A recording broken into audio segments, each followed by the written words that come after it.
Interview.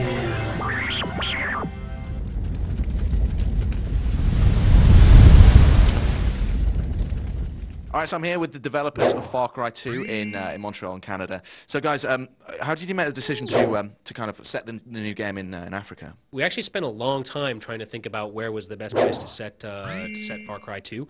We wanted to capture the exoticism of the original game, and the problem with going back to the tropical island is that you've been there a dozen times at least in the last few years, and we needed somewhere that had that same feeling of foreign, never been there before, and yet could support Dom's ambition of having the most beautiful game in the world. And we wrestled with that for 3 months before we, I think, finally Alex said, "I know, Africa."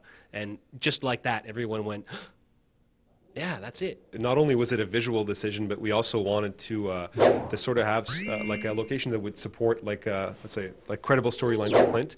And actually, the desert island was actually a really good idea because it's super iconic. Everybody knows it. It's super memorable. You know, everybody recognizes the ocean, the island, the palm tree. So Africa is something that also, like that sort of typical African grassland, savanna, sunset. It's sort of anchored into all of us. So we wanted something that was symbolically as powerful as the desert island.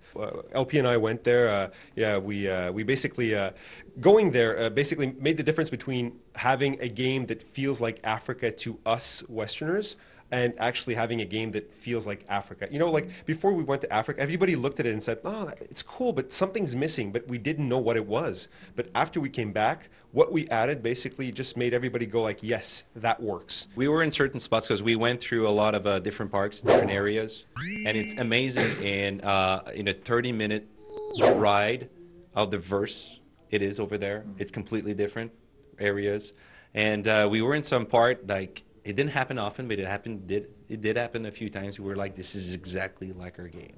We got this one right. But at other points we were like, oh man, we got this wrong. It's crazy. We need to come back. We need to rethink this.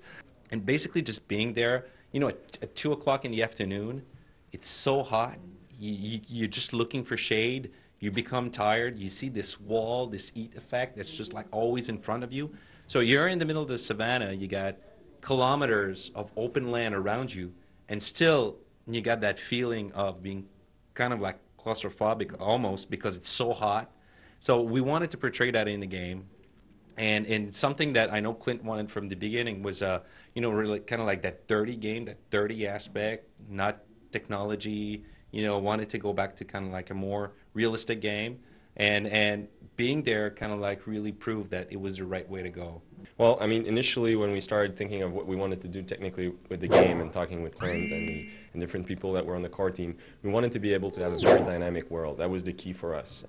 So we could have settled for forest or any other different types of setting, but Africa was really nice because we had the extreme of jungle with, you know, it's very oppressive lighting. It's very dark in the jungle. You have always movement around you, though.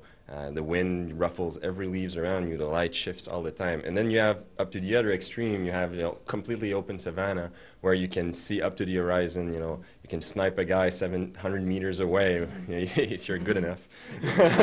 And then we had in the savanna another very dynamic element was the grass. And Alex, actually, we have a very stubborn art director, spent a little over a year spamming us with videos of grassland in the wind.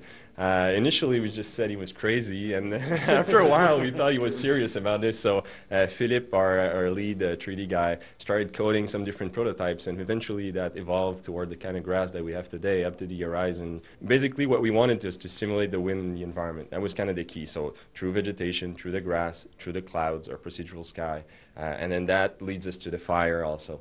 We're also going to ship with some tools. We're not going to ship a full modding tool, but we're going to ship tools that enable people to build environments at home. Excellent. Thanks a lot, guys, and good luck with the game. Thank you. Thanks.